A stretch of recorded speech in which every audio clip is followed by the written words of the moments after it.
అందరికీ నమస్కారం. ఈరోజు మనం ఒక చాలా ఆసక్తికరమైన కేస్ గురించి మాట్లాడుకుందాం. ఇది నిజంగా జరిగింది. ఒక పెద్ద రియల్ ఎస్టేట్ ప్రాజెక్టు అద్భుతంగా ఉంటుందని అందరూ ఆశపడ్డారు. కానీ అది మధ్యలోనే ఆగిపోయింది. మరా ఇల్లు కొన్నవాళ్ల పరిస్థితి ఏంటి? వాళ్ల కలలేమయ్యాయి? చట్టం వాళ్లని ఎలా కాపాడింది? ఈ కథలో మనం తెలుసుకోవాల్సిన విషయాలు చాలా ఉన్నాయి. ఒక్కసారి ఆలోచించండి. ఎన్నో ఏళ్లు కష్టపడి సంపాదించిన డబ్బుతో ఒక స్వంత ఇల్లు కొనుక్కోవాలని అనుకుంటారు కదా. ఆ కల కాస్త ఒక పెద్ద లీగల్ సమస్యగా, ఒక పీడకలలా మారితే ఎంత భయంకరంగా ఉంటుంది. సరిగ్గా ఇదే జరిగింది ఈ కేసులో. ఆ కథేంటో చూద్దాం. సరే, కథలోకి వెళ్ళిపోదాం. అంతా ఒక పెద్ద ప్రామిస్తో మొదలైంది. అదే ఆరా వెలిమల హౌసింగ్ ప్రాజెక్ట్. 100 కుటుంబాలకి ఒక అద్భుతమైన మోడర్న్ లైఫ్ స్టైల్ ఇస్తామని మాటిచ్చారు. సో ఈ ప్రాజెక్ట్ ఎక్కడుందంటే తెలంగాణలోని సంగారెడ్డి జిల్లాలో, హైదరాబాద్కి చాలా దగ్గరగా ఉండే వెలిమల అనే ఊర్లో దీన్ని స్టార్ట్ చేశారు. అందుకే దీని పేరు ఆరా వెలిమల. అంతా బానే ఉంది కదా అనుకుంటున్నారా? ఇక్కడే అసలు ట్విస్ట్. డిసెంబర్ 2023 కల్లా ఫ్లాట్స్ చేతికిస్తామని ప్రామిస్ చేశారు. కానీ ఆ టైం వచ్చేసరికి ఏమైందో తెలుసా? ప్రాజెక్టు కేవలం 20% మాత్రమే పూర్తయింది. జస్ట్ 20%. అంటే ఇచ్చిన మాట ఎంత దారుణంగా తప్పారో ఈ ఒక్క నంబర్ చూస్తే చాలు మనకర్థమైపోతుంది. ఈ ఆలస్యం అంటే ఏదో టెక్నికల్ ప్రాబ్లం అనుకుంటే పొరపాటే. ఇది 100 కుటుంబాల జీవితాల్ని అల్లకల్లోలం చేసేసింది. ఆలోచించండి, ఒకవైపు ఉంటున్న ఇంటికి రెంట్ కట్టాలి, మరోవైపు ఇంకా కట్టని ఇంటికి లోన్ ఈఎంఐలు కట్టాలి. వాళ్ల పరిస్థితి ఎంత దారుణంగా ఉంటుందో ఊహించుకోండి. ఫైనాన్షియల్గా, మెంటల్గా ఎంత స్ట్రెస్ అనుభవించి ఉంటారు. మరి డెవలపర్ని అడిగితే నో ఆన్సర్. వాళ్ల దగ్గర నుంచి సరైన సమాధానమే లేదు. ఇక వాళ్లకి ఓపిక నశించిపోయింది. ఎన్ని రోజులనెదురుచూస్తారు? ఇంక లాభం లేదని డిసైడ్ అయ్యారు. ఒంటరిగా కాకుండా అందరూ కలిసి తమ హక్కుల కోసం ఫైట్ చేయాలని నిర్ణయించుకున్నారు. ఒకరిద్దరు కాదండి, ఏకంగా 62 కుటుంబాలు. వాళ్లందరూ కలిసికట్టుగా డెవలపర్పై కేసు వేయడానికి ముందుకొచ్చారు. ఈ నంబర్ చూస్తేనే అర్థమవుతుంది వాళ్ల బాధ, వాళ్ల ఐక్యత ఎంత బలంగా ఉందో. మరి వాళ్లు అధికారుల ముందు పెట్టిన కంప్లైంట్స్ ఏంటి? కన్స్ట్రక్షన్ చాలా లేట్ అవుతోందని చెప్పారు. అంతేకాదు, తమ దగ్గర తీసుకున్న డబ్బుని వేరే ప్రాజెక్టులకి వాడుకుంటున్నారని ఆరోపించారు. కానీ వీటన్నిటికన్నా షాకింగ్ విషయమేంటో తెలుసా? అసలు ఈ ప్రాజెక్ట్కి రేరా అంటే రియల్ ఎస్టేట్ రెగ్యులేటరీ అథారిటీ రిజిస్ట్రేషనే లేదు. ఇది చాలా పెద్ద చట్ట ఉల్లంఘన అన్నమాట.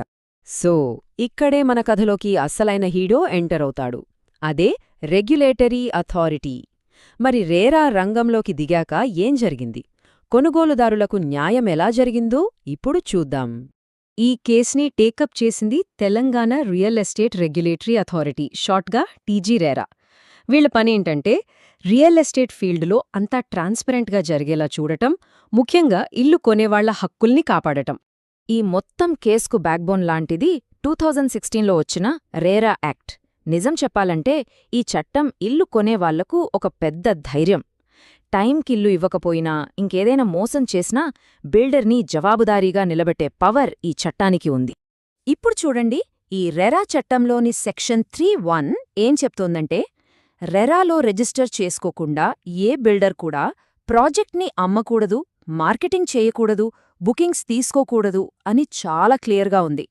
కానీ ఈ భువన్తేజ ఇన్ఫ్రాస్ట్రక్చర్స్ అనే డెవలపర్ సరిగ్గా ఇదే రూల్ని బ్రేక్ చేశారు. అప్పుడు రేరా ఇన్వెస్టిగేషన్లో అసలు దోషి ఎవరో తేలిపోయింది. ఈ మొత్తం వ్యవహారానికి బాధ్యులు డెవలపర్ అయిన భువన్తేజ ఇన్ఫ్రాస్ట్రక్చర్స్ వాళ్లే అని తేల్చారు. పైగా వాళ్లు విచారణకు కూడా రాలేదు. అంటే ఒక రకంగా వాళ్ల తప్పు వాళ్లే ఒప్పుకున్నట్టయింది. మరి ల్యాండ్ ఓనర్ సంగతేంటి? ఆయనకు ఈ ప్రాజెక్టుతో ఎలాంటి సంబంధం లేదని, ఆయన కేవలం ల్యాండ్ అమ్మారని చెప్పి ఆయనపై ఉన్న కేసులన్నీ కొట్టేశారు. ఇన్ని నెలల పోరాటం, టెన్షన్, చివరికి ఆ రోజు రానే వచ్చింది. రేరా తన ఫైనల్ జడ్జ్మెంట్ ఇచ్చింది. మరి ఆ తీర్పులో ఏముంది? ఫస్ట్ పాయింట్, చట్టాన్ని బ్రేక్ చేసినందుకు. అంటే రేరా రిజిస్ట్రేషన్ లేకుండా ప్రాజెక్ట్ అమ్మినందుకు డెవలపర్పై దాదాపు 15 లక్షల రూపాయల పెనాల్టీ వేశారు. ఇది గుర్తుపెట్టుకోండి, ఇది బాధితులకి ఇచ్చే కాంపెన్సేషన్ కాదు, కేవలం రూల్స్ పాటించినందుకు వేసిన ఫైన్. సరే, మరి కొన్నవాళ్ల సంగతేంటి? వాళ్లకి జరిగిన నష్టానికి వాళ్లు కట్టిన ప్రతి రూపాయిని వెనక్కిచ్చేమని ఆర్డర్ వేసింది. అది ఊరికేగాదు, వాళ్ళు ఎప్పుడైతే డబ్బు కట్టారో ఆ రోజునుంచి సంవత్సరానికి 11% వడ్డీతో సహా తిరిగి చెల్లించాలి. అంటే వాళ్ల డబ్బు విలువ కోల్పోకుండా చూసుకున్నారన్నమాట. అంటే ఫైట్ చేసిన ఆ 62 కుటుంబాలకి పూర్తి న్యాయం జరిగింది. వాళ్ళందరి పెట్టుబడి వాళ్ళకి తిరిగొచ్చేస్తోంది. మొత్తం లెక్క చూస్తే ఈ తీర్పు ఎంత పవర్ఫుల్లో తెలుస్తుంది. ప్రిన్సిపల్ అమౌంట్, దానిమీద వడ్డీ అన్నీ కలిపి డెవలపర్ దాదాపు 15 కోట్ల రూపాయలు ఆ 62 కుటుంబాలకి కట్టాలి. ఇది నిజంగా వాళ్ల ఐక్యతకు, పోరాటానికి దక్కిన ఒక భారీ విజయం. ఓకే, సో ఈ కేసు కథ ఇక్కడితో అయిపోయింది.